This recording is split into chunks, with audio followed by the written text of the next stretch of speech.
everyone.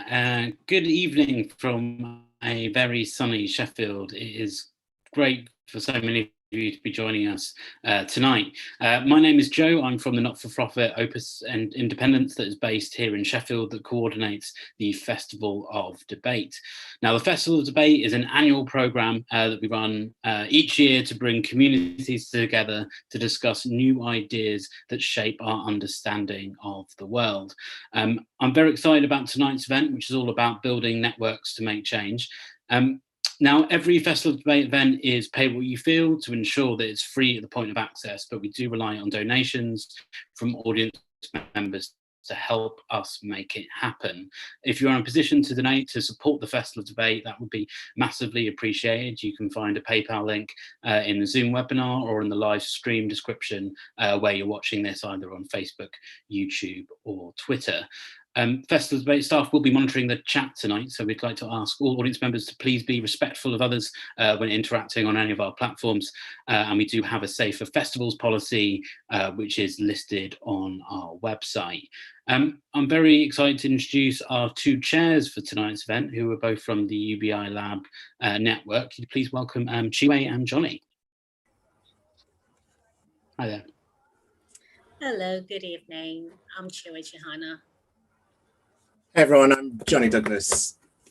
Thanks very much for Joe and all the work he's doing in the background this evening. And thank you very much to all of you for joining us on perhaps the 4th sunny day of May. So it's very much appreciated that you've all taken the time out this evening in the warm weather to be with us. Tonight's event is all about building networks to make change. We'd like to share some of the experiences we've had in building the Lab Network, and Simon and Marcus are here also to share with you some of the experiences they've had in creating Citizen Network, which the Lab Network is also a part of. Myself and Chiwe will begin, and then we'll be getting perspectives from Jonathan in Wales, Kieran and Bea in Northern Ireland, before handing over to Simon and Marcus, and they'll be giving us a perspective from the Citizens Network, which is a global network, and then there'll be plenty of time for your questions at the end.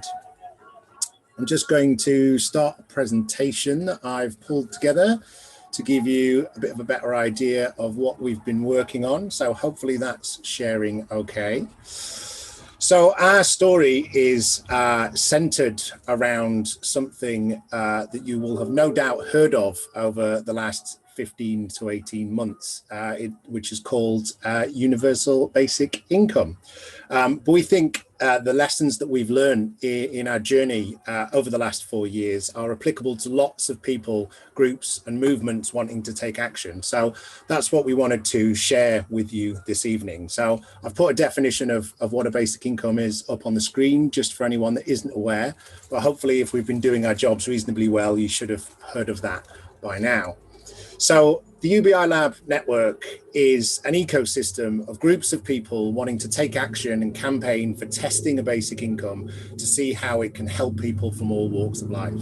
One of the things that makes us unique is that everything we do is based on a set of values that enable us to adapt, change, and keep moving forwards without knowing the exact landscape or how it might shift and change, which, as many of us have experienced over the recent months, it's often very, very hard to predict what is going to happen next. So rather than advocating for a specific policy or even an amount for a basic income, we've strategically positioned ourselves to an approach that enable us to be underpinned by a set of values. That means that all the things that we are working towards, we collectively know are aligned in some way that hopefully eliminates some of the negative aspects that could otherwise become involved in a basic income that were something that we wouldn't want. And we've strategically positioned ourselves through that approach, even down to our name, so that we're able to keep talking and engaging with people along the way, whether they're for or against basic income, or at least their current understanding of it. The other thing that we've done differently that also knits us together is our brand, which you can see some of examples of here. What I think we've done really well here as the network has evolved is that everybody carves out their own identity within the brand. They're not taking something on, they've got something that they can utilize and use. And each lab gets its own imagery that they can take pride in and use to showcase to others and the rest of the world what they feel and think about the place that they are. It also means that when you go knocking on doors, contacting organizations or asking for meetings with people, you're part of something greater than yourself. You have something backing you up. And we think that makes a real difference. So you get the benefits of being part of something big while having all of the advantages of being small, nimble, and adaptable. So what we have is a decentralized network of lots of groups of people with different experiences working together. And each little bit that someone puts in contributes to a whole that achieves more than all of its collective parts. So no matter how much time or resource or skills you have, you can do your bit and you can see that it's helping and that it's adding up and it's actually making a difference. And we've especially seen this over the last 12 to 15 months where we have genuinely kind of poked the system and it has changed and moved because of the work of everybody that's involved in the lab network, which is around 42 labs now with over 100 co-founders across the different groups. And together what we do is we create and we share resources so that each time someone does something and creates something, they put it into that pool that's accessible to everyone. And that not only grows our knowledge and our experience base, but it also grows our ability to provide peer-to-peer support to each other. So there is a core team of 4 that support the network, but what we strive to do is build skills and create opportunities for people to be involved. So we have knowledge and we have resources because they're vital to any cause, but what we try to do is elevate the most important form of expertise, which is lived experience. Everyone in the network is an expert in talking with their neighbours and their communities, and that's how we affect and instigate change together, one person at a time, going to different situations, talking to people that we live on the same street as and making them aware of this thing, knowing what to say to them because we live there and we have that lived experience, which is just as valuable as all the other sorts of experience that we have within the network in terms of academic expertise, research, political knowledge and insight. But it means hopefully that everybody is able to get involved, and they do that by sharing their experiences, supporting each other, and we can all learn together, and we're able to find the paths of least resistance and raise awareness, talking directly with people, and of course, getting media coverage along the way. So one of the key things we always do is try and get coverage for all of the activities that people are taking within the network, with the local often having as much impact as the national. So the local reaches and engages people where they are and allows them to see that this thing that seems bigger than themselves is happening where they live. And the national carries with it the weight that influences different people at different levels. So in terms of kind of tips and advice on how you grow your network, I mean, we have a Sam Gregory, but you should definitely find someone skilled in the dark arts of the media. Along the way, as well as kind of trying to get this coverage for the awareness raising, we also seek to find leverage points and create actions that can be replicated and involved using local knowledge and lived experience to make them effective where people are. So each time we create a resource, it can be adapted and changed. So each time we try to take an action, hopefully it's 60, 70, 80% done, and you're applying that local knowledge to make it effective where you are and move the whole of the network and the cause forward. And by knitting together all of these strands, we've created a critical mass of a portfolio of activity that allows us to keep pushing things forward.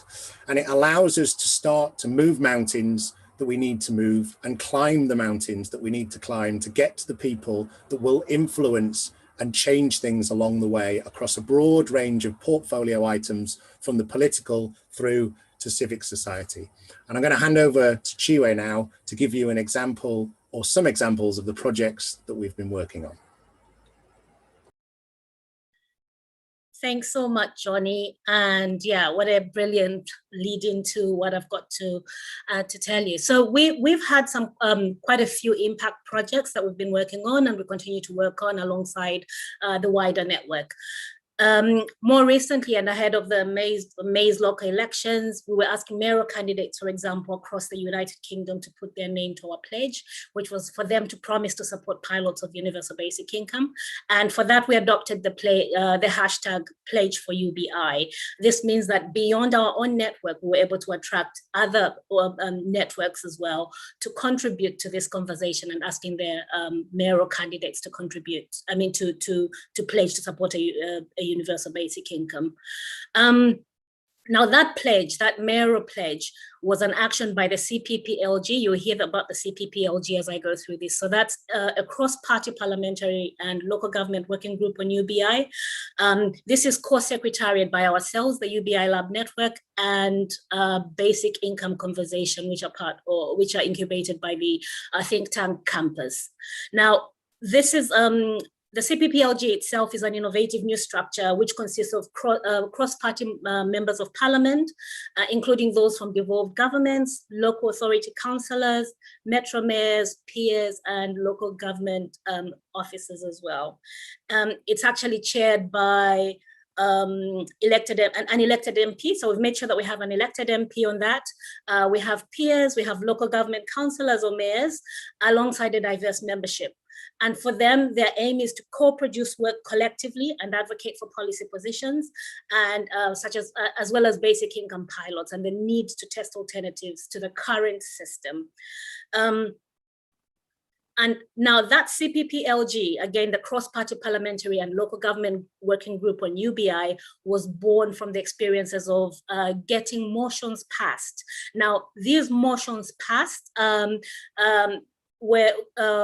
were from a need to have a strand of politically influencing activities. So we have quite a lot of council motions that UBI Lab groups across the United Kingdom lobby their councils to pass, and in support of adopting a basic income for their local towns or cities. We trust that getting council motions passed builds credibility and a track record for UBI advocacy, and quite importantly, it helps to strengthen the networks like the UBI Lab Network. And so far, we've had in excess of 30 council motions calling for UBI trials that have passed. Of course, we've had some challenges, we've had some failures, I think around 8 failures as well on that. Alongside those activities, we also need other strands of activity and influence in order to impact change. And so the best of examples of these are the non-geographic labs that you can actually see on the screen right now. So these are either thematic or non-geographic. We haven't really got a concrete term for it. And those speak to interest areas. So currently we have women, arts, disability, LGBTQ+, etc. And a 6th one has just started, which is UBI Lab Food. And we've got a lot more coming on, such as the one dedicated to climate, refugees, housing, faith, and health. We believe quite critically as a network that in order to strengthen impact and build networks that make change, that you have to start from where you are. And this leads in really nicely for me to introduce to you Jonathan Williams from UBI Lab Wales. Thanks, Chiwe. That was a great presentation there. Thanks very much. So good evening all, and first I'd just like to thank the Festival of Debate for inviting us along to tell you the story from a Wales perspective. So the story in Wales really started when we set up the Cardiff Lab, and the initial idea was to, very much like the guys have done in Sheffield and in Leeds, for example, is to push through a motion in Cardiff Council. And trying to build a movement in Cardiff. But shortly after we set up the lab, it became quite clear that it would become more politically feasible if we set up a lab nationally. And I say that because there's this perception in Wales, much like there is in London, that everything goes to Cardiff. So after conversations with trade unionists who we were lobbying at the time, activists, and politicians, it became clear that, like I said, that the Wales Lab would be more feasible. So we set up the Wales Lab, and when we set up the Wales Lab, we'd had such such good traction with the Cardiff lab. We wrote a letter to the First Minister. We had a number of people sign up to that letter. We made it open to the public as well, asking the First Minister to push a pilot, or to begin a pilot rather, in Cardiff. And we thought, well, it's got some real traction now. There was people started to talk about it in local news. I think the Western Mail ran an article on it. So we went big with the launch, I suppose is what I'm getting at, with the Wales lab, and we managed to convince the former First Minister of Wales, Karen Jones, to attend, which obviously helped get that off the ground. It creates this buzz around it, former First Minister, and so that's what we did there. And from there is when we really started mapping out what we thought a pilot could look like in Wales, for example, but not only that, how we could grow this movement in Wales. And it was really, from that that sort of mindset that we started mapping it all out. And I think what we did from there was we started looking strategically at where we could set up labs in Wales, and so we went and set up a lab in RCT, in Swansea, and Caerphilly, Newport, and so on. But what we did was, it was quite strategic in that we sought out particular people in order to set up these labs that we thought could really bring something to the table. So we went after, for example, in Gwynedd, Steffi Williams, who is well connected with Labour. We thought she could bring something to the table. We didn't have somewhere in the north, and we knew that we needed the north of Wales to be represented. So that was our thinking. And in addition to that, what we actually did was we asked local democracy reporters, so that the media in Wales has been really helpful for us, in that when we set up these labs in Wales, we always went after the local democracy reporter, and we asked them to run a story in conjunction with the lab launching.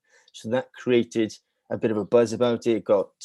We noticed that when we launched the Twitter, the Twitter site, we got politicians signing up immediately, or following us rather, on there. So it was I think that sort of strategic thinking. And not only that, when I set up the Wales lab as well, it was I asked people I thought they could bring an element of professionalism about it as well. So the core team, for example, in the Wales lab is full of lawyers. It's my day job, and I think with that we added this element of professionalism with it as well, which when we're talking to and lobbying politicians, it was I felt that the core team certainly felt that it helped.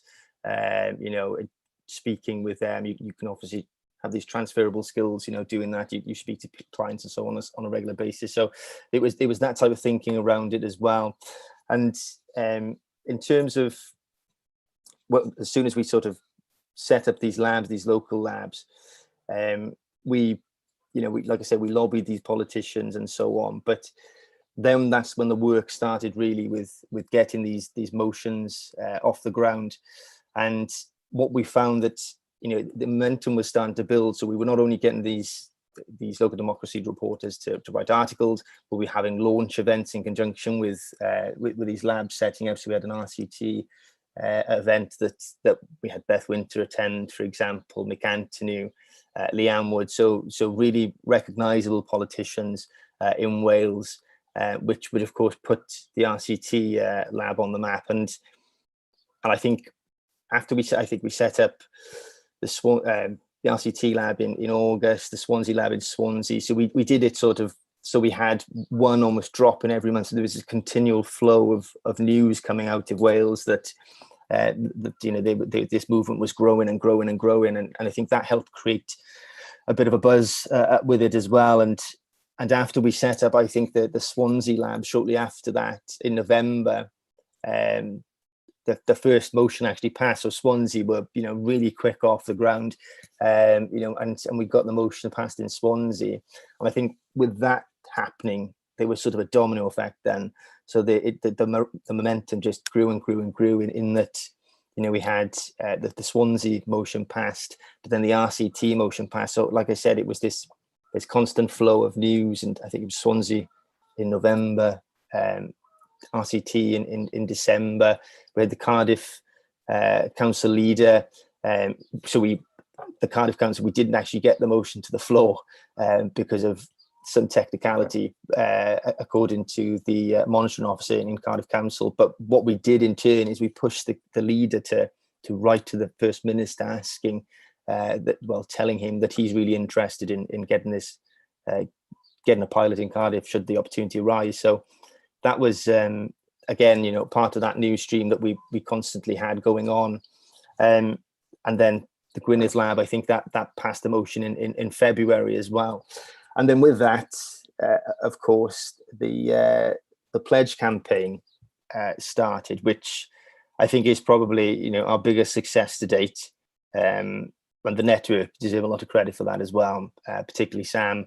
He was incredibly helpful, and we were picking up his brains all the time with that. But the pledge campaign, we had an incredible amount of work went into it. We were lobbying politicians constantly, pushing them to sign it, emailing them, and so on. And I think we had 106 candidates in total that signed up to that. And of those 106 candidates, 25 were elected. So there's a progressive majority now in the Senedd for UBI, and behind closed doors, a number of the politicians that we actually lobbied are in favour of this, but because some of them are in government, they don't sign pledges and so on. So if you consider that, and of course Mark Drakeford is an advocate of it, so that's 26 there, and he didn't sign, obviously. So we had, there's absolutely a majority in the Senedd now for a UBI, and it's really exciting times, and it goes back to that point I made earlier on in terms of getting this media attention. There was this huge buzz around the announcement, and I collaborated with a local journalist who asked Mark Drakeford, so I asked her to ask the question whether or not there would be a pilot, and that's how we got the clip that we then put on Twitter, which I think at the moment now has 35,000 views, and I think it's like close to 300,000 impressions there. So it had such a wide reach, that, and so that's Wales is it's really kicked off in Wales, and there's this idea now that there would be a pilot for carers, which is interesting. I think there's some dangers there with that, but I think that's a conversation for another day. But like I said, it's really kicking off, and we've been quite fortunate as well, I think, in that we've not only got politicians that we've lobbied and we've had conversations with, and we've brought them on board and so on, but also there's the Future Generations Commissioner here that we've collaborated with, particularly on their paper, on their working paper on what a UBI might look like, and we have regular meetings with them as well now. So we've sort of got ourselves in these particular circles now in order to influence things, and it's certainly now that all of this work over the past 12 months is coming to fruition. So yeah, it's exciting times. I suppose my message for anybody, if we're thinking about how we would build movements and organizations, is to find good people. I think that's what we did in the Wales Lab. We found a very good core team, and I think the same can be said for the network as well. There's an incredible team, core team at the network, and I think that's always a big part of success. And in addition to that is sort of trying to strategically put these things in place so that you've constantly got this flow of news, and I think that's what we've tried to do, so that there's never been a lull.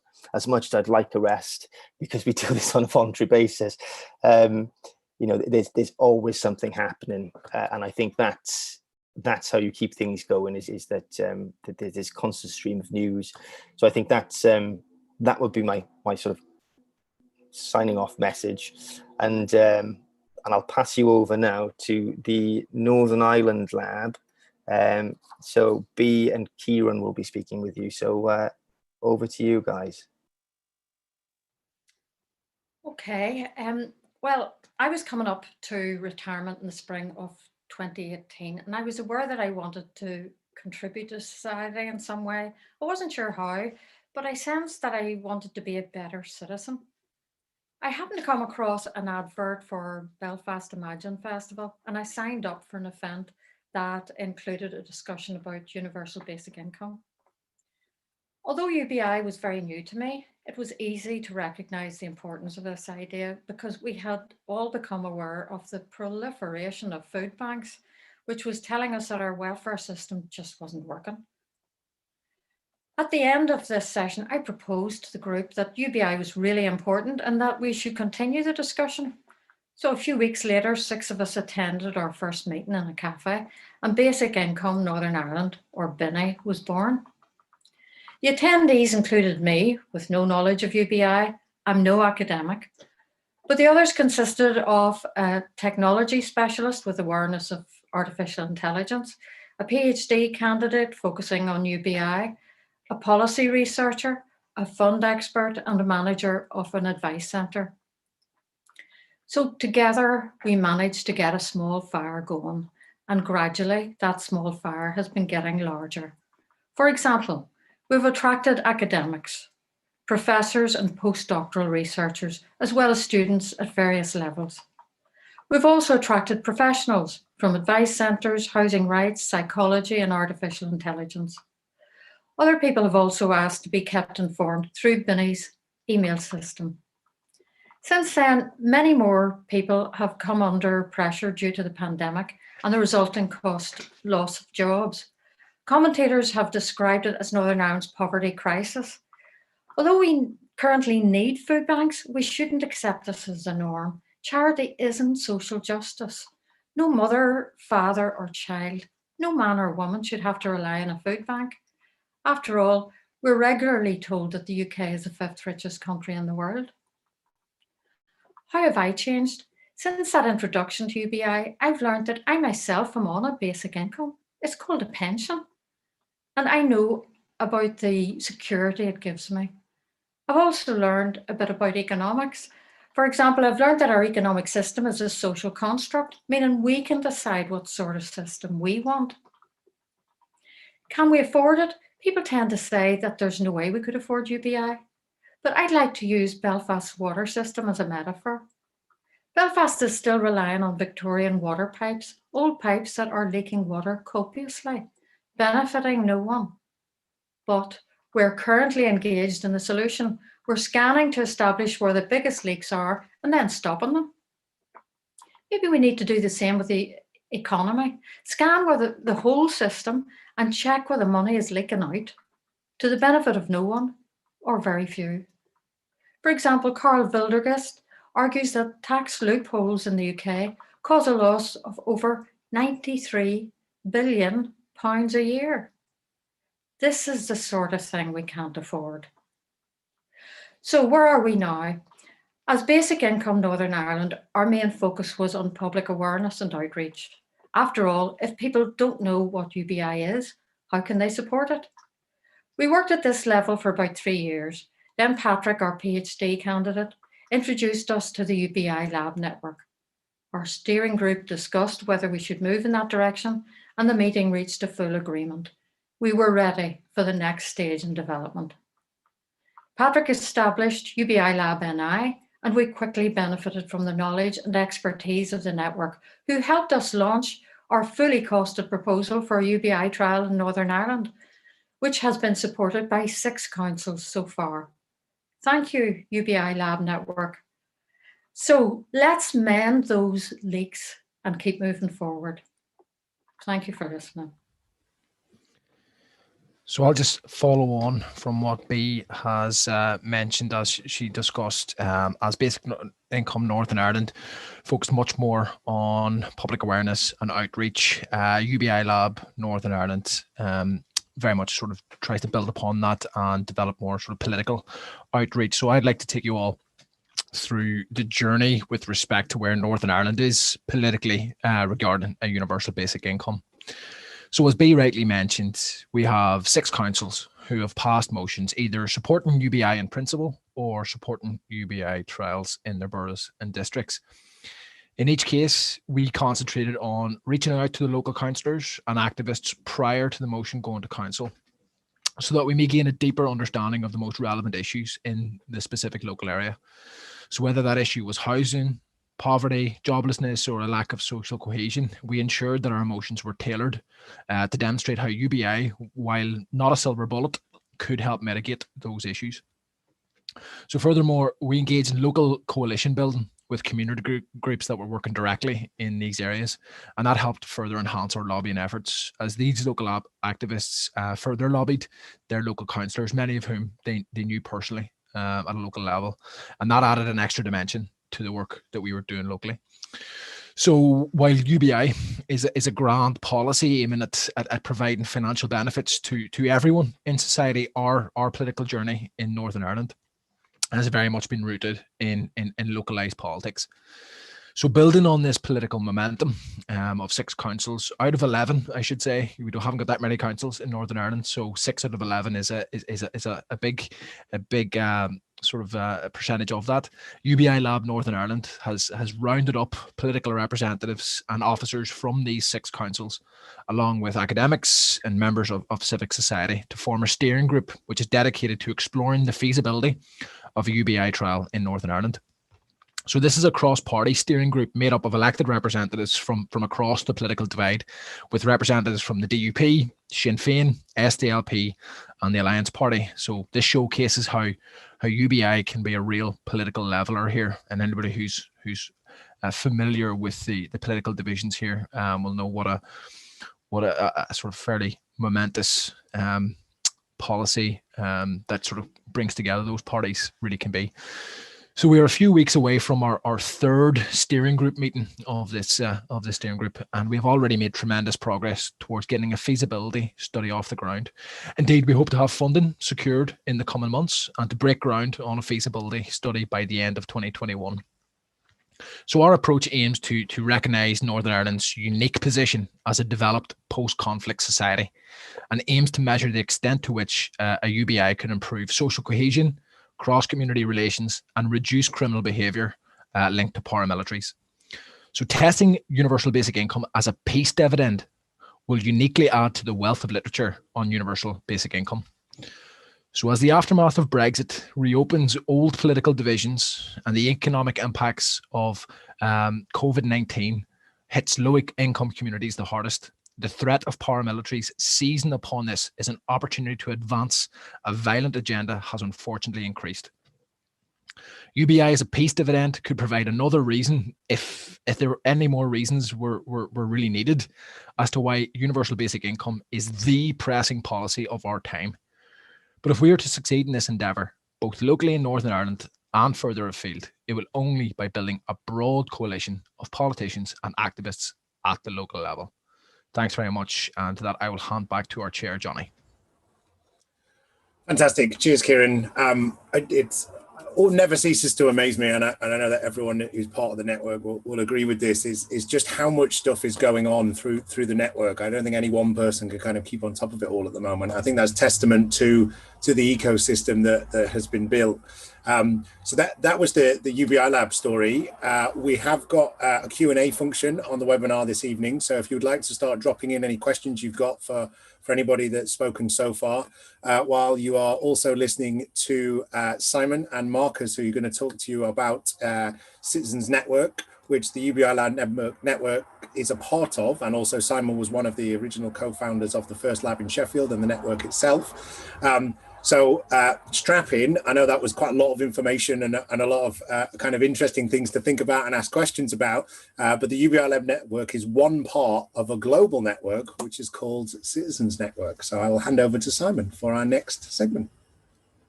Thanks, Johnny. Yes, if one network wasn't enough, I'm going to talk to you about Citizen Network with my colleague Marcus from Finland, and what to say. So I'm going to explain something of the genesis of Citizen Network, which I think picks up some of the themes we've already explored, and then Marcus is going to talk a little bit about some of the strategies we're exploiting. I suppose the first thing to observe is when when Johnny talked about the values that underpinned our UBI Labs Network's approach to basic income, they are the values of what I'd call citizenship. When Bea was asking herself, what did she want to do with her retirement? She said, I want to be a better citizen. And what did she get behind? An approach which is about building citizenship. And for me, this idea of citizenship is absolutely critical for us to be able to start solving some of the world's problems. We've kind of lost a sense of ourselves as active agents, I think, in making the world a better place. And we've lost a sense that actually difference, individuality, community are all really good things. And citizenship is a kind of door into a better world where we say we all want to be equal. And we want to celebrate and support all the diversity in the world, both human diversity and natural diversity. We want to save the world, and the only people, in a sense, who can do that are people. And that's people turning up and being citizens. So this conundrum of what it is to be a citizen, this challenge of being a better citizen, is at the heart of Citizen Network. And this sense that we're confronted by a series of problems, economic problems that UBI is directly designed to address, but also environmental problems, social problems, a whole series of challenges, democratic problems, I think. You know, we're living in an era of kind of almost neo-fascist government in the UK, and we've been through some very strange, problematic racism, and is actually being supported by politicians. Many areas we seem to be going backwards, not forwards. And in this context, I suppose I think of the networks as actually a new strategy for outmaneuvering broken assumptions about how positive change happens in the world. I look at the world and see a lot of the negativity really results from kind of a broken constitutional arrangements. That might sound a bit grand, but what do I mean by that? Well, you know, when you ask people, I spent a bit of my life in this kind of weird public policy world, and if you try and investigate what the general strategy of think tanks, I run a think tank in Sheffield called the Centre for Welfare Reform, what's the general strategy for bringing about change? It's what I would call the whispering in the ear of the minister strategy. You basically want to get close to a politician and you want to impart your wisdom, in inverted commas, to them. This is a really negative, undemocratic approach to social change. What's the other big strategy? Well, we'll get the big, important organizations, the big charities, the big civil society organizations. If we can get them on our side, then they can get society believing something different.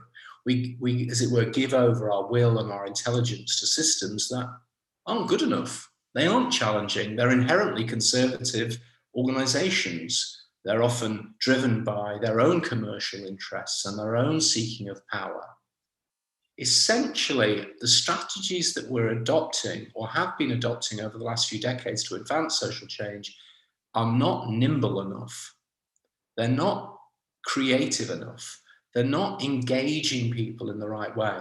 So this is, for me, where networks come from. This desire to really find a different way to solve our social problems by collaborating, cooperating globally and locally. In my own life, at the same time as actually working with Johnny and Sam and others to develop the UBI Lab Network, I was also working on various global initiatives about other subjects, and I'll touch on those very briefly. But what really struck me was that people continually fail to understand that many problems that we're trying to solve in one place, somebody else has actually started to solve. And yet nobody knows about it because nobody's connecting, nobody's learning, nobody's understanding. So I started to think, why don't we just get better at organizing networks and networks of networks? And why don't we start mobilizing around these deeper values of shared citizenship? So we started this journey in 2016. Again, we have, like UBI Lab Network, we've not been blessed by people giving us large amounts of money. We've just used our native intelligence and our relationships and trust. But in that time, the Citizen Network has grown now. So we've got 800 members in 35 countries. We've got 210 groups that have joined from around the world. We've also given birth to other networks. So we support something called the Self-Directed Support Network, which focuses on changing public services to advance the citizenship of people with disabilities and older people and children. We support the Neighbourhood Democracy Movement, which is about bringing power back into local communities. We've got Citizen Network TV. Marcus might touch a little bit more on this, but we've actually got a kind of community media channel, as well as working in partnership with UBI Lab Network. We've also got Citizen Fest, which I think Marcus could probably talk about better than me. So we have these kind of growing networks of networks, and although there are many challenges ahead and we're still figuring out all the governance arrangements and trying to work out how to sustain these structures, I think it's a very exciting way of making change happen. In 2019, some of us met in Glasgow at the first Citizen Fest and agreed that we would go further with Citizen Network. And in 2020, we established a global cooperative, which is registered in Helsinki, to be the foundation platform for Citizen Network's further development. And I was very, very glad that Marcus, again, stepped into the role of chief executive of the Cooperative. And so I work with him on the actual kind of central coordination, but we also now have a fantastic array of leaders and people connected. As I think Jonathan was talking about, you need to find good people, but the good people are out there, and you just need to start looking and asking and exploring. So that's enough from me. Marcus, would you like to pick up some of the threads of this story? Thank you, Simon, and thank you so much, Festival of Debate, of having us here to talk about how to make networking better. Well, that's a question for us for today and for the discussion. So greetings from Helsinki, Finland. My name is Markus Vähälä, the CEO of the Citizen Network Cooperative. I was thinking about joining forces with you, talking about strategies of making networking better. A lot of us in the network business are keen to think about systems change, things related to the issues that we are all learning at the same time around the world. For example, UBI Labs, which is very close to my heart, will establish a UBI Lab here in Helsinki. So I'm learning from that networking and the processes and the philosophies there. And we are learning from each other using the platforms that we are creating, using the solutions that we learn every day together with the other networks around the world. One of the issues in systemic work is how to combine all these strategies. People tend to think that their mission is the most important, perhaps, and the way they are doing and reaching their mission is the best way. And we all know that the truth is out there. We need to come together, explore it, learn it for it, because the challenges of our time, they need this kind of accelerated learning in networks. It means that it's also about combining resources, not only money, but talent and models, all the things that we produce all the time. We live very rich times. And at the same time, we live in total uncertainty.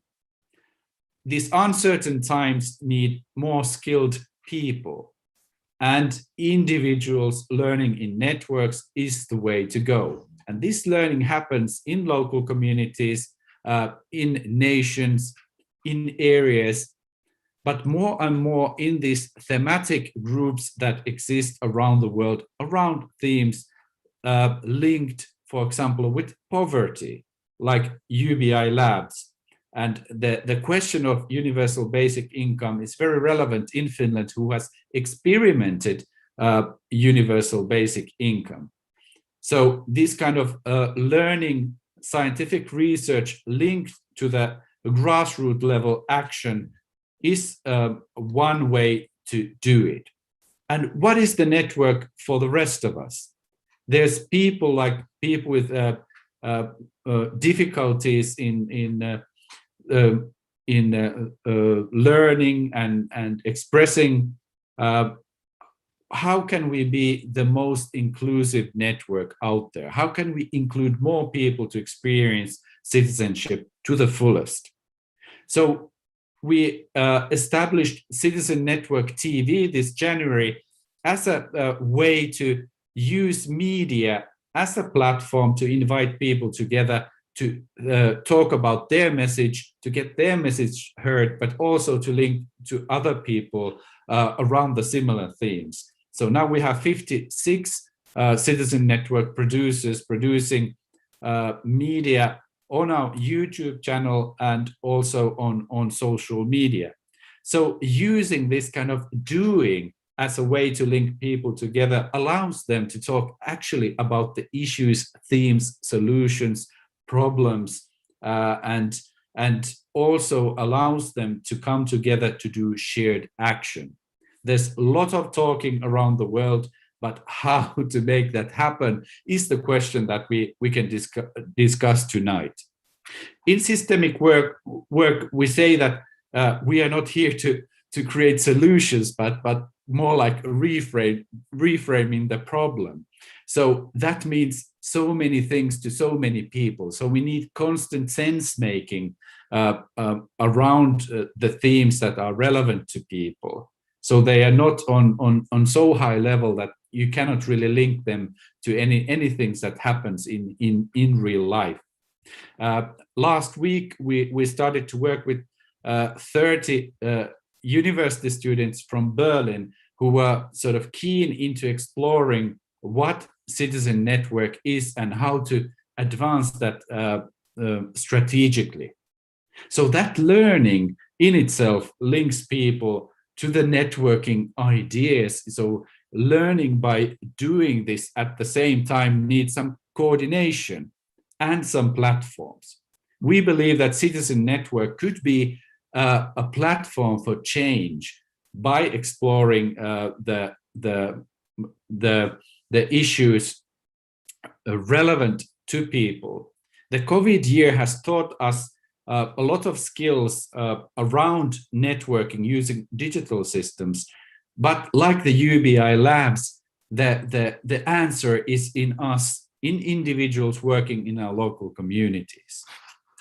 So there's a difference between knowing the way and walking it, and I'm really happy to walk it with you, linking people and themes together to create a group to allow us to do a shared action and creating these data loops, exploring all this data and all these experiences that we are doing at the same time. So we get the data loops running to really show that something is happening, and what is happening, that's something that we will see immediately or in the coming years or in 100 years.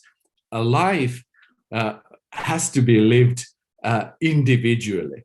So let's join forces through Citizen Network, through UBI Labs, and through the Citizen Fests, a series of Citizen Fests that will continue after the Festival of Debate to Toronto, to Helsinki, to Los Angeles, and to Scotland this year. So these themes that we're talking today, let's carry them to the new festivals again. Thank you so much, and thank you, Festival of Debates.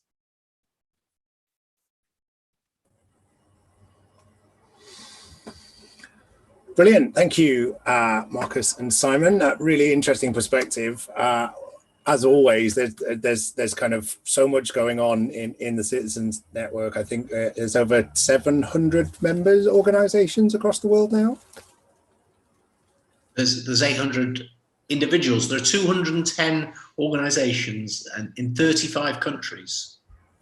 Fabulous. So please continue to use the Q&A function to add your questions. They can be specific for one of the panelists, one of the initiatives, one of the perspectives, or a more general question to get an insight and understanding in how you might want to build your network or something that you might want to be struggling with. But I'll hand over to Chiwe to pick the first question that you would like to put to the panel. Absolutely. Thanks, everybody. And this is the best part. We get to hear more from you, ask you all those tough questions. We've got a question from an anonymous attendee, and I'd like to pass this on to UBI Lab Wales and UBI Lab Northern Ireland. The question is, do speakers feel that UBI has a unique role compared to other social justice campaigns in calls for a progressive alliance against the Conservatives and also deeper devolution of powers, both in regions as well as nations? Jonathan, do you want to go first? Yeah, of course. It's a very good question, first and foremost. I think it absolutely does have a part to play in progressive alliances. And I think that the pledge for UBI campaign is an illustration of that. You know, so we had 106, as I mentioned earlier when I was presenting, we had 106 candidates that signed up to the pledge across 5 political parties. And that was the Liberal Democrats, the Wales Green Party, Labour, and Gwlad and Plaid Cymru. And Gwlad, for example, are rather conservative, you know, so that was quite interesting that they got on board with it, although you know they're big fans of the idea, but it's still interesting that they were happy to collaborate with these progressive parties, for example. So I think it does absolutely have that progressive element to it, and I think that it is, you know, and we've seen this from the idea itself. You know, for example, it's the progressives in the 21st century that are pushing this idea, but in the 20th century, the biggest advocates were Milton Friedman and Friedrich Hayek, you know, who were Thatcher's economists. So it certainly has this cross-party idea. It's not left or right, which I think Scott Santins often says, and which I rather like as well. So yeah, it's definitely got an element of that to it. Thanks a lot, Jonathan. And Kieran, I noticed you've got your video back on. Do you want to take that? Yeah, just to sort of, you know, build and agree with what Jonathan just said, is that I think one of the UBI's greatest strengths is that it is apolitical. You know, it does have advocates from across the political spectrum, and whilst, you know, it is very much in vogue with people that would associate themselves as more progressives, I don't think that actually boxing it off as purely a progressive ideal is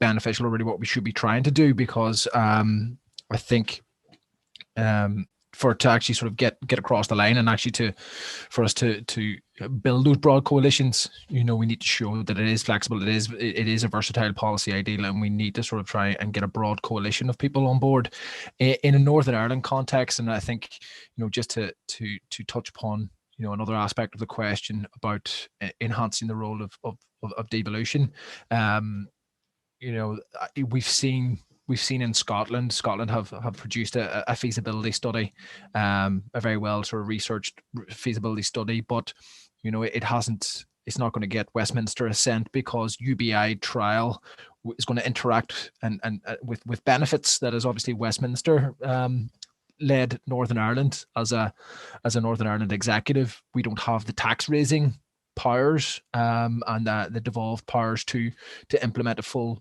universal basic income, you know, in the way that we would like. So I guess it is it is a policy that can highlight, where sort of, increased devolution could put more power into the hands of local, regional elected bodies and legislators. So, and I think that's something that, we will see very much more, I suppose, with Scotland. The Scottish Parliament have long been in favour of UBI.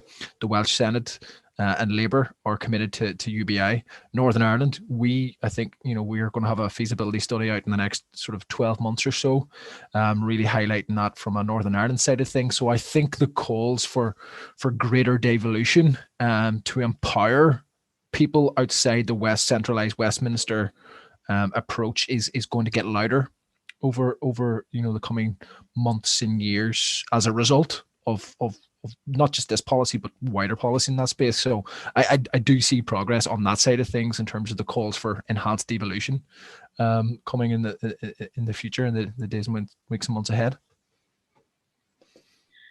Thank you, Kieran. I'm pretty sure that that's going to be a lot of welcome noise. I'm just going to bring Johnny Douglas back to ask the next question. We have a question in from Jack, which I will direct towards the person it is named. So how does Citizen Network support everyone who wants to be involved to access and participate as fully as possible? Simon and Marcus. Yeah, so it's a really good question. I mean, Citizen Network, again, is just us in a sense. I don't mean just me and Marcus, but at some level, it's the human beings involved in it. So it's not sitting there like a big organization who says, all right, we'll spend this on that. No, we just have to organize ourselves. On last night we have Action Monday, which is one of the Citizen Network events that actually Marcus coordinates, so I probably shouldn't talk about it too much, but it's a really super event. It's really simple, very regular, for an hour. It's incredibly, of course, it's all on a webinar, so it's not accessible to people who are excluded from that. But on that call, we get people from all around the world. We get people I know with intellectual disabilities. We get people who English is certainly not their first language. And it works, and it's really interesting, kind of the different combinations of voices, but there are challenges. So we have a really good connection to people in Spain. So we have some fantastic allies in Spain, but in Spain, the Spanish language is, people often don't learn English at all. They're not really very comfortable with assuming that, they're just going to turn up and talk in English. So what we're talking with our Spanish coordinators at the moment is about creating a kind of Spanish version of Citizen Network and figuring out what that means. None of us really know what that means, to be honest, Jack. It's like we will make something up because we have the two things, which is the sense of the need, that there's something good that can be done, and some leadership. And we'll figure out what to do. There's some good people in Spain who want to make this happen. That would be my initial response. Marcus, what do you think? Thanks, Simon. I think it helps a lot of not being afraid of all the time. I've learned in my life doing all sorts of productions and networking and systemic change that people tend to be thinking about risks a lot. And the less you've been doing, you're sort of feeling that something might happen. Well, always something happens. So then there's this kind of value-based feeling that we are here for a purpose. So we can link to that purpose and then help each other. Citizen Network includes a lot of people working in the area of learning disabilities and disability. So inclusion is very relevant to many of us. And we have used all of our lives thinking about how to make the life inclusive. I think that one of the key elements of inclusion is that we all learn the skills related to be more inclusive and accessible. And if there's a will, there's a way. And I think the last year using digital platforms, there's another question about digital platforms is helping in that sense. It has somehow leveled us in a way that I'm now working, for example, in a project with Bangladesh, and I'm talking to South Africa, and we are using this kind of similar platforms to access people. And like Simon said that the language issue is also very relevant. How can we hop over the bridges of understanding in many ways? And I think art and culture are very relevant in these days. Also tackling the big challenges of our times, we need to use all of our senses and ways to collaboratively express these ideas in many ways. Language in itself and discussion in itself doesn't help. We need feedback, and these kind of networked events, like Simon says, that we have regular meetings that people meet. So that's one of the key elements of the citizen network, that we create these environments where this kind of access can happen. Brilliant, thank you both. I think it's really great question, Jack, and I suppose similarly to basic income, really. One of the things we're trying to do here with everything that we're doing is learning as we all go along and learning together, but also just trying to create the conditions where people can participate and join. And sometimes it can take almost a number of interactions or just kind of gaining familiarity with the situation before someone gets up to that point where they will engage and interact. So setting those kind of value sets and those experiences and creating those regular opportunities is hopefully what over time helps people participate in all of our networks. I'm going to bring Chiwe back in for the next question. Thanks a lot, Johnny. This question goes out to all panelists, so please feel free to unmask yourselves and answer it.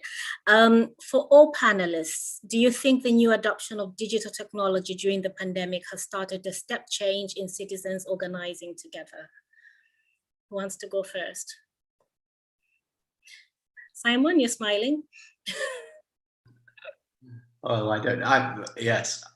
I think it has. I think it massively has changed things. When the whole pandemic started, I remember looking up, discovering about Zoom, and I looked up some article about uptake on this technology, and I was shocked to see that the lowest uptake came from the voluntary sector, from people like us, I guess. And that's kind of shocking and a bit disturbing.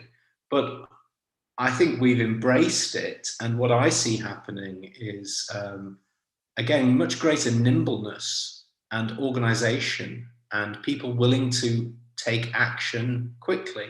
I mean, the whole neighborhood democracy movement was born in the middle of the pandemic. We had discussions where we were looking at how can neighborhoods organize around responding to the COVID crisis, develop capacity to kind of keep people safe, to keep people out of hospitals, keep people out of care homes, to just do sensible things, take care of each other. So all those kind of things that actually then happened, I'm sure not because we were having our conversations, but many of the people who were very active in those changes were part of our conversations. And we started to then think, well, what would make this normal?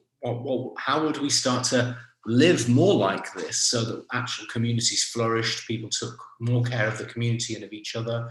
And that's what gave birth to the neighborhood democracy movement, which again is, I think of as a kind of parallel strand to UBI Lab Network, because it's about what people do with the citizenship they reclaim and can achieve in the way that B already described. Now, none of that could have happened, I don't think, really without the digital technology. I mean, I don't think we'd have met. I don't think we would have organized quickly. I don't think we'd have made decisions quickly.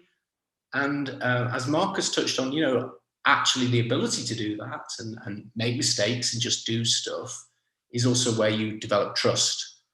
And through that trust, you're then able to act with a little bit more courage and push things a little further. So I think it's had an immense impact. I don't fully understand where it will go next, but yeah.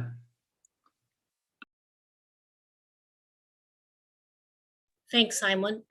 Yeah, absolutely. I think I would say that would be very similar to the UBI Lab Network story, but Jonathan, go ahead. You wanted to speak to that. I just wanted to add to what Simon said, really. I think that, you know, it really, when I set up the Cardiff Lab initially in May, you know, part of the reason for doing that was because I was working from home. I had a bit more time. I could be a bit more flexible, you know, so it provided me with that opportunity to do that. I think it's, if you look at the technology, for example, you know, if you're having meetings, you know, on a one-to-one basis in person, then you're only having one meeting a day, for example, whereas you can have 5 meetings in one day all across the world, you know. So it's opened up so many doors, and I think that you of course lose that, you know, you do lose that element of it being personal in the meeting, but you know, like I've not met any of the guys in the network on a face-to-face basis, but you know, we all get on brilliantly. You know, it's we all, I think that we've all struck up a great friendship in addition to being, you know, colleagues as well, and trying to change the world, you know. So it's I think it's opened so many doors, and I really hope that it carries on. I hope that we don't go back to our old ways, and because it's on an organizing level as well, it's really helpful. And also I think, you know, particularly, you know, I for example, you know, Lowry, when we did when we did a lot of these different hustings for the Wales Lab pledge, when we were leading up to that, we did an all women's event, and we asked, and Lowry was obviously leading that, and she took the lead on all of it, and she's done a fantastic job.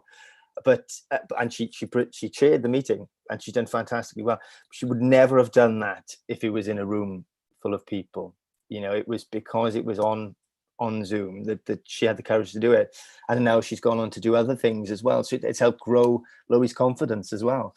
So I think that it's, you know, that the benefits are multifaceted, and I think it's I really think it's a wonderful thing. I hope I never have to leave my house again. You know, I could just do everything through Zoom. You know. But no, it's been really good. Thanks a lot, Jonathan. Absolutely, I have to agree with you. We have built these relationships. Sometimes we actually forget we haven't met in most cases. Johnny Douglas, over to you now.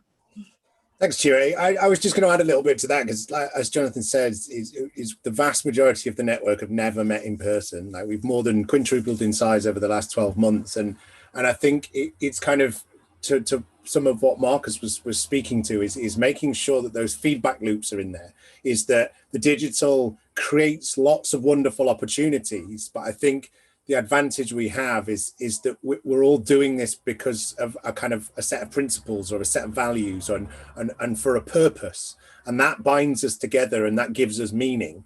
So I think the digital, although facilitates lots of opportunities, it still has to be underpinned and driven by purpose. And I think that's what aligns us and brings us together.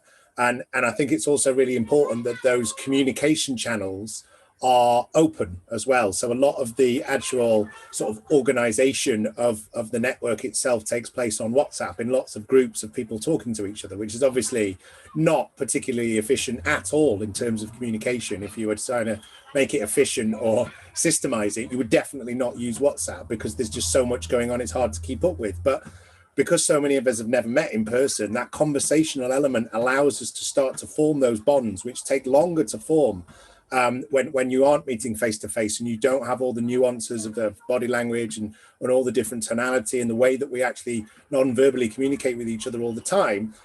But we are still able to form those bonds over those digital mediums, because we are aligned, even though we are all walking different paths around causes and principles and values and purpose. So I think it's about dovetailing the two. The question, next one we will take, which is, should networks for systemic change like Citizen Network and UBI Lab Network strive for equality or liberation? And how do speakers understand the difference between those two concepts in their work? How quickly can you think on your feet?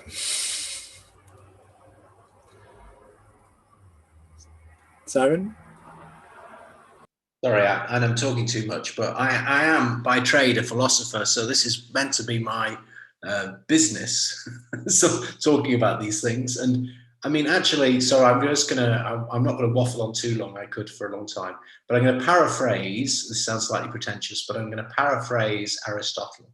So what Aristotle said is basically human beings are all different. And he didn't say that's a good thing, actually. That wasn't Aristotle's bag, but I think that's a good thing. And freedom is an aspect of our individuality. But what Aristotle said is what communities do if they believe in equality is that then they create citizenship as a way in which we can all treat each other as equals. So to me, it's a bit like a triangle, really. The citizenship is the way in which we make each other equal. We say, I am going to treat you with absolute respect. I am going to treat you as my equal, and I don't need you to be the same as me. And that might seem like a paradox, but I actually don't think it is. I think it's just it's a deeper way of understanding what equality is about. It's about the equality of respect in which diversity and then I think freedom is almost just an aspect of that, can flourish. To put it more simply, we want everybody to be liberated equally. So that would be my take. Anyone else want to offer a perspective on that? Simon got the crux of it covered and weaved back together and thrown back at our question asker. Cool. Chiwe, back over to you. Thanks, Simon. Thanks, Johnny. The next question is from off of Zoom, and it says, what narratives or approaches are the most successful ways of encouraging active citizenship? Marcus, would you like to take that? Thank you so much. Active citizenship, in Berlin, we talk that even the term citizenship can be understood in so many ways, in so many different cultures. So active citizenship is like, in my perspective, it's like a constant question of what it is to different people. And I think the UBI labs have a great strategy of getting that question on the streets. So it's a question from me to my neighbor. It's a relevant question from me digitally to you today. So creating these pathways of allowing and not being afraid of all the time is a good way to engage that feeling of, okay, we have a dialogue. But like Johnny mentioned, we are here for a purpose. So people are looking for that purpose, and allowing that discussion to happen, where we raise this question about purpose also creates motivation to act. And I believe actually that act comes before the word, in a sense that creating action in itself is an environment for us to understand. So it's like a constant loop of engagement, and people are feeling perhaps that they are not needed anymore. So we need a need-driven solutions for active citizenship. But who are those people who are asking, and who are those people who are answering?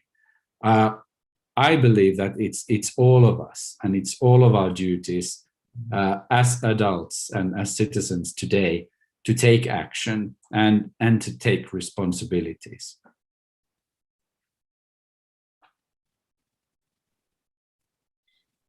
Thanks a lot. Marcus. What about Kieran and B? Any take on that?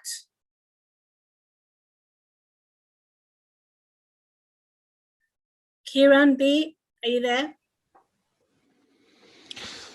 Yeah, narratives for active citizenship. I think what's was quite interesting is I suppose just to situationalize and localize that in a Northern Irish context is we would have multiple different levels of sort of citizenship, and as Marcus says, you know, it's a constant question defining, you know, not only citizenship but active citizenship.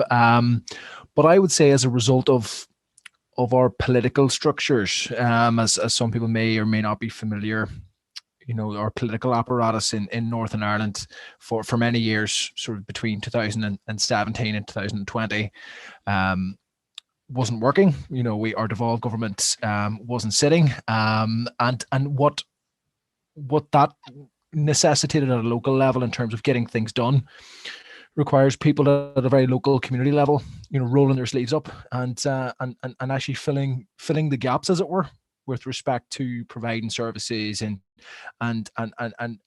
you know, supporting their local communities in lieu of, you know, political leadership. So I suppose in a Northern Ireland setting, that narrative of taking advantage of no matter what the situation is, you know, to fill in the gaps, because the apathy could sometimes set in. You know, if you look at your leaders and they're not providing the leadership that you require, you know, or you think that that's needed and should be coming from the top down, it encourages a more bottom-up approach, and can empower people in their local communities to get involved.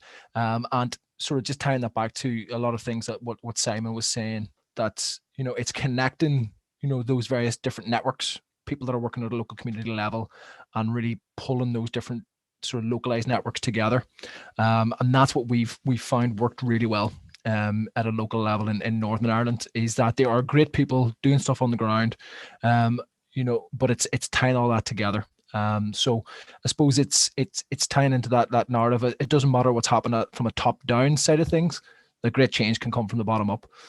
So that's a sort of localized Northern Irish perspective. I think that I provide an answer to that. Thank you, Kieran. I'm going to bring Jonathan from UBI Lab Wales in.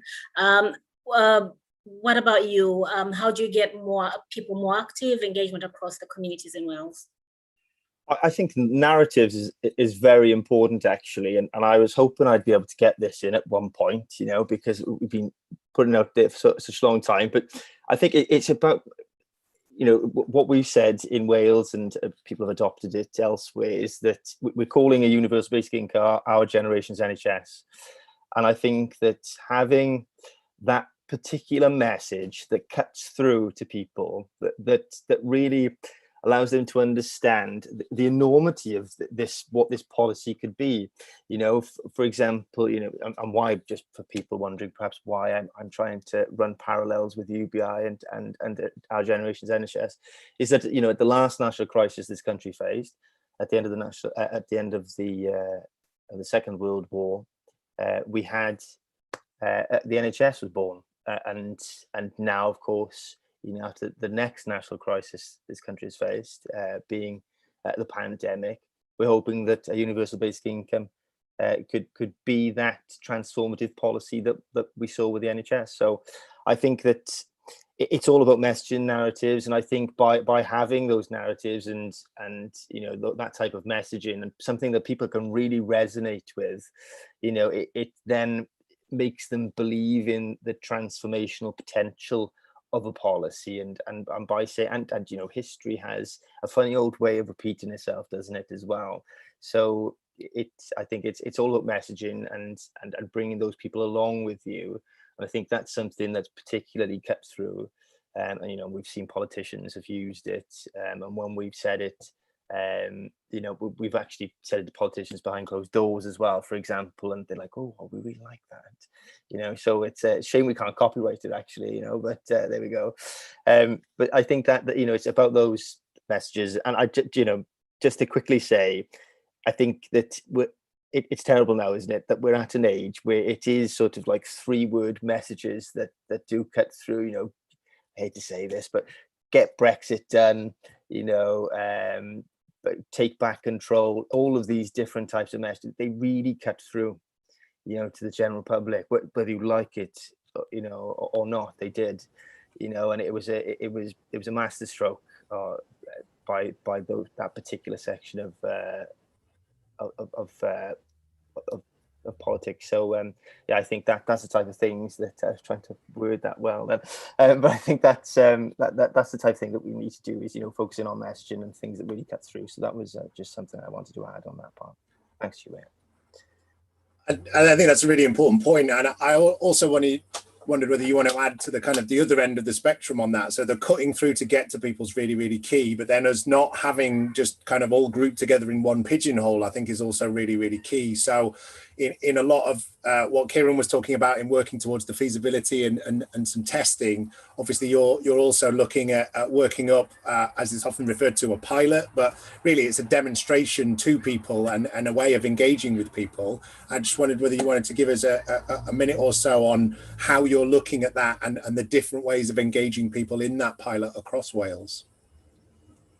Yeah, so it's interesting, really, isn't it? Because, you know, we've had this pilot announcement now, for example. You know, the First Minister said they're going to do it, which everyone's like, oh, amazing, you know, and then it's sort of a little bit bittersweet because, you know, it's with care leavers, and I think it's important to say that any pilot is a success, you know, and there's a lot of learning with that, but you know, there's dangers with it as well, because care leavers in particular needs a significant level of support.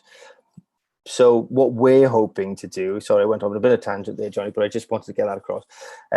But what we're hoping to do now is try and argue for a pilot that is in a geographical area and is more representative of Wales as well, you know, and something that would include children, pensioners, the employed, the unemployed, so that we can get that empirical evidence that would demonstrate what a UBI would look like if it was to be rolled out tomorrow.